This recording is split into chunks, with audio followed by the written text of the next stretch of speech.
Water heaters. In this video, we're going to go through 10 water heater tips, things that you may not have known. A lot of folks know that I am an HVAC tech and owner of Griffin Air, but what you may not have known is I'm also a master plumber. At Griffin Air, we do both. So let's dive into this 10 tips on water heaters. Number 1, electric tankless water heaters. A lot of folks, when they hear tankless water heaters, they see the electric ones that you can get online, and I'll just tell you a couple things. The first thing is electric tankless water heaters, at least during the making of this video, are kind of problem childs. In fact, the company I used to work for years ago would not install them. They just knew that if they installed one, they'd be getting a call from the homeowner at some point saying it's not working, upset that they don't have hot water, and for whatever reason, that has not changed. Electric tankless water heaters, no matter the brand, no matter, I'm sure somebody will comment on this video and say, I've got this brand and it's been great. And I think that's great. If that's the case, then you are in the minority. I can tell you. Most folks, if they have an electric tankless water heater, they've had an issue at some point. A sensor has gone bad, a board, a something. There's just always something wrong with those going bad. I've had this conversation with folks before, and they still go about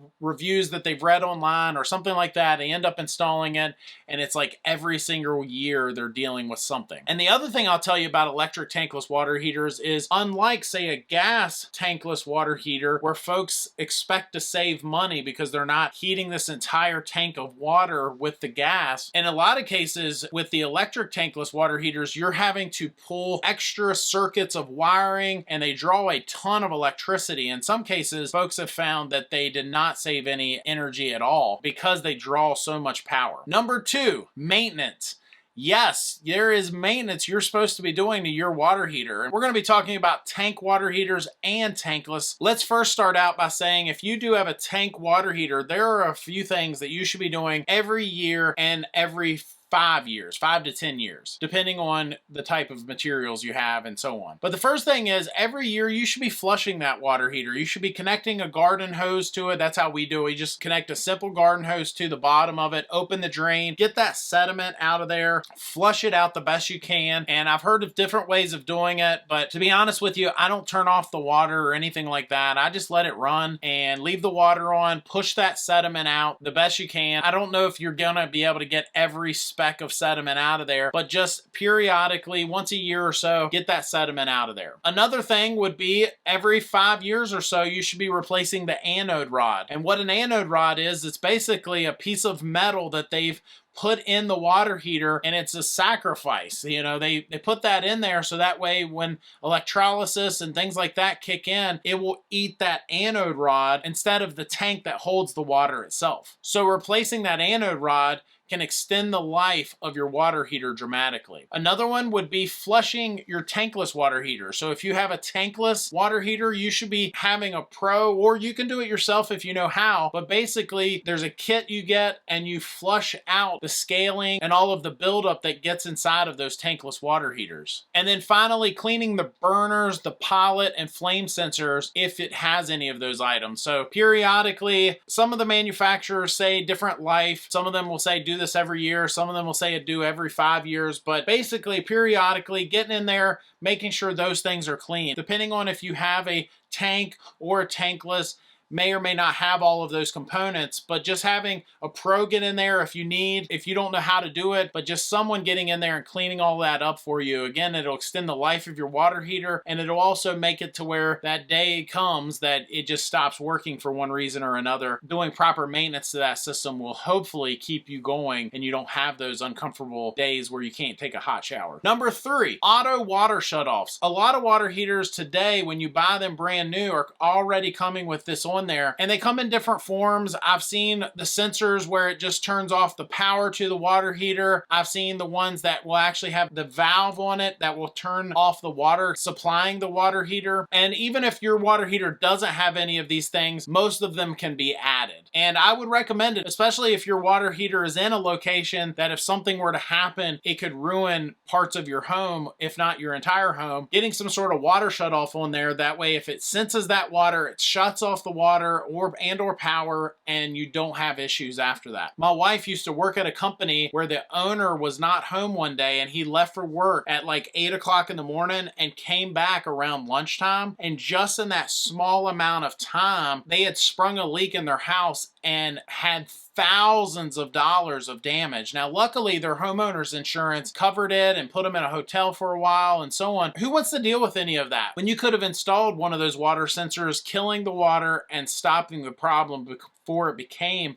such a horrendous problem? I remember her telling me that, and I was like, wow, just in that small amount of time. What about these folks that you leave your house for a week on vacation, or you just leave for the weekend, and if you were to spring a leak and you're gone all that amount of time, I just can't imagine. Number 4, a lot of water heaters are now Wi-Fi capable. Why would I want a Wi-Fi capable water heater? It's not really something I even think about that often. My answer to that is there's a couple different things that they could offer that might interest you. One of those being alerts that something is wrong, but another one is full control. You can change the temperature, you can shut it off periodically. So if you're planning on going on vacation or something like that, you can just turn off the water heater entirely. You won't be wasting that energy, and you can do it all from your smartphone or computer. Number 5, this is one that I have seen before, where folks will have a T&P valve on their water heater and they will cap that thing. They'll say, well, it keeps leaking, so let me just cap that so it doesn't keep leaking. That is a huge no-no. That T&P valve is there for a reason. It's T&P stands for temperature and pressure, and it has a rating that if it gets above a certain temperature or above a certain pressure, so you don't have a water heater actually explode. Yes, I said explode in your home. That T&P valve is meant to release that pressure so that way it never gets to that point. If you don't believe me, just do a quick Google search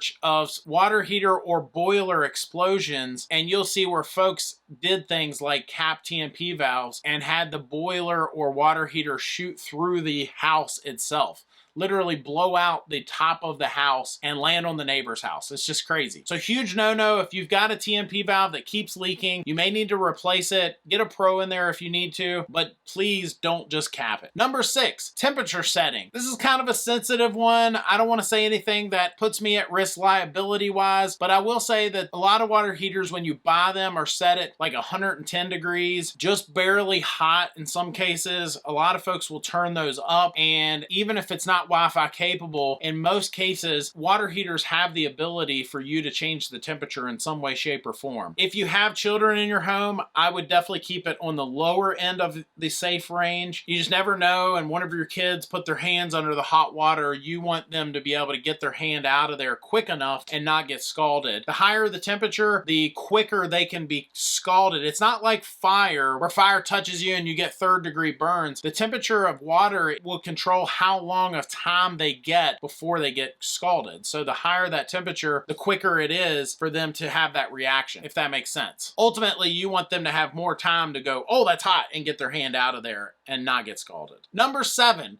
improving the efficiency of your water heater. You can do things like wrapping the water heater. They sell kits at a lot of hardware stores. You can just wrap it in this insulation. You're improving the efficiency of that water heater, because especially if it's sitting in, say, a kind of a cool space like a garage or somewhere like that, that water heater's gonna have to work even harder to heat that water, right? You can also insulate the water lines themselves and so on. And most all of this stuff can be bought, again, at a local hardware store. You just get the insulation and you wrap it. You can do it yourself in a lot of cases. Number 8, have you ever been ready to take a shower and you turn on the hot water and you just sit there and wait and wait and wait? I remember renting an apartment years ago, and I'm telling you, it seemed like I had to wait like 5 minutes. Like, you would turn the hot water on and you might as well go eat a sandwich, because it's going to be a while before it gets hot enough for you to take a shower. Well, you can install something called a Circulate Pump on that water heater, and that will allow hot water to be instantaneous, or at least pretty quick, within seconds. So you turn on your shower and then it's hot almost immediately, because that Circ Pump is pumping that water through there, that entire hot line full of hot water, instead of you having to clear all that cold water. You can get those Circ Pumps from a lot of hardware stores